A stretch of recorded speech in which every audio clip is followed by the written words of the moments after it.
This is infiltration. The first boots on the ground. The unknown elite. Hunting in silence. Until it's time to go loud. So it's that time of year where EA is apparently giving new episodes to all the most popular games, and this year they're also reviving the Medal of Honor series, and you have been playing it. I've been playing it. Is it any good? Yeah. Surprising, you say? No, it's pretty decent. Okay. Or actually, no, it's fun. So what's decent/fun about it? It's the sort of standard military shooter formula. You hide behind things, you shoot guys as they pop out behind things, and then you move on to some more guys that you shoot. And then occasionally you get a vehicle or a big gun or something. So, it doesn't really do anything new gameplay-wise, but the execution and the setting and the story really is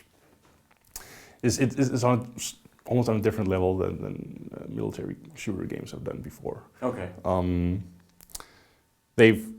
EA has stated as a goal that they're hoping Medal of Honor will kick Modern Warfare 2 off the shooter throne.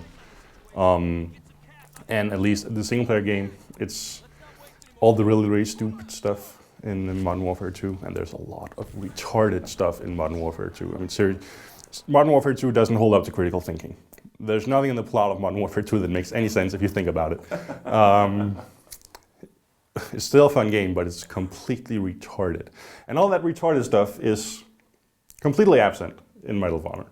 You have to give me examples, because they are so stupid, I usually just play them without really thinking about what's going on. Right. So. Well, Modern Warfare, there's this James Bond villain type guy who has a private army, pretty much. And I don't want to spoil anything, but there's a general and he's a bad guy and he steals half the US Army for his own purposes, basically. And, that could never, ever happen in real life.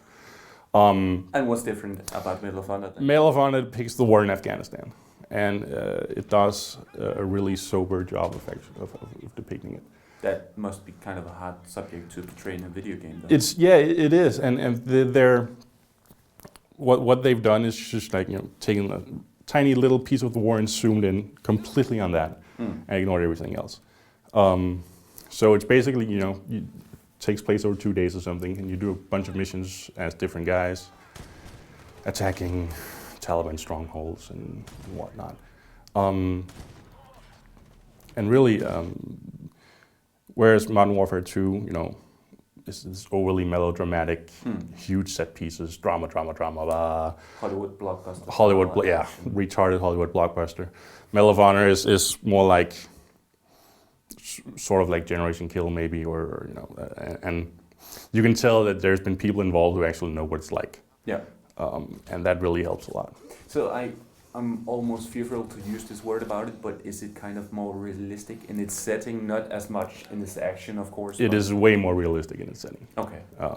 And does that make for a better game, you think? It makes for a more intelligent game, at least. Modern Warfare 2, I can keep racking on this for hours, but Modern Warfare 2 is really an insult to the player's intelligence, if you look at the plot, and Medal of Honor isn't. Okay. It's kind of harsh, but yeah, okay. But as you said before, the statements from EA themselves, and also for all the people who have probably watched the videos of the game by now, it kind of looks like Call of Duty done by EA, and it sort of seems to have been the mission statement from EA that they wanted to revive the old Medal of Honor series and really make it into a AAA game again. So have they succeeded? Is the action of Medal of Honor, the new game, any good? Yes. And why? Well, it's just fun. Even though the mechanics are all tried and true, there's nothing really new or original about it. It's still a very well polished, well done game for the most part. One thing I really liked about it actually is the effect when you get shot. It's the most unpleasant getting shot effect I've ever tried in any game. I've instinctively recoiled and pulled back, and whether in other action games where you can take a couple of shots before you die, so you might speculate on that and say, I can pop out and take 2 shots from that guy and then pop him in the head. I never did that here because I didn't want to get shot. even though I could take a couple of hits, I didn't want to because it was so unpleasant, and that's weird. Yeah. And of course, one of the big things about the new game is also, of course, the multiplayer, because that was also a huge component of Call of Duty, of course, and EA actually put digital illusions on the multiplayer part. The Battlefield guys. Yeah, and is this just a new like Battlefield Light, or is it actually a separate experience? It's sort of a mix between Modern Warfare and Battlefield. Okay. The pacing, the size of the surroundings, that stuff, that's sort of Modern Warfare-ish, but you have classes like you do in Battlefield, and there are weapon unlocks and all that, and the weapon unlock part is more at the Battlefield pace than the Modern Warfare pace. One of the things I like about Modern Warfare multiplayer is that you get this sort of quick fix because you're always unlocking stuff, pretty much, and that really gets sort of addictive. The unlocking process is slower in Medal of Honor, so you don't get that I must get the next unlock feel that you do with Modern Warfare. But still, multiplayer is really solid. EA has set out to topple Modern Warfare from the first-person shooter throne, online throne. I don't think they'll succeed in that. I don't think Medal of Honor will knock Modern Warfare off the top spot, but it's still worth playing. And is this because it's because they've done something wrong, or is this just because Call of Duty is now like become the leader of the heap and it's not that they're doing anything wrong. It's just that it's too reminiscent of what's already out there, I think. Okay. We played the early beta over the summer, I think it was, and the game was really bad at that point, or not bad, but it was really and they've tightened it up a lot. They polished it a lot, and multiplayer is actually fun now, and I want to stress that it is fun. But I don't think it does enough differently to really topple Modern Warfare.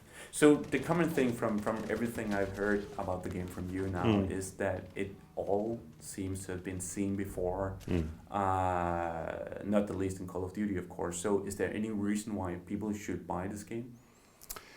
Yeah, I mean, the single-player experience, in my opinion, is better than Call of Duty Modern Warfare 2, hands down. And it's sort of like the thinking man's version of that game. Multiplayer is also good, but you know, if you're a Modern Warfare addict, I don't think there's anything in Medal of Honor that will get you away from that game. No. But still, I mean, it's fun. It's not the new King of the Hill, but it's a pretty good attempt. Tariq, if he flipped, he didn't do it by choice.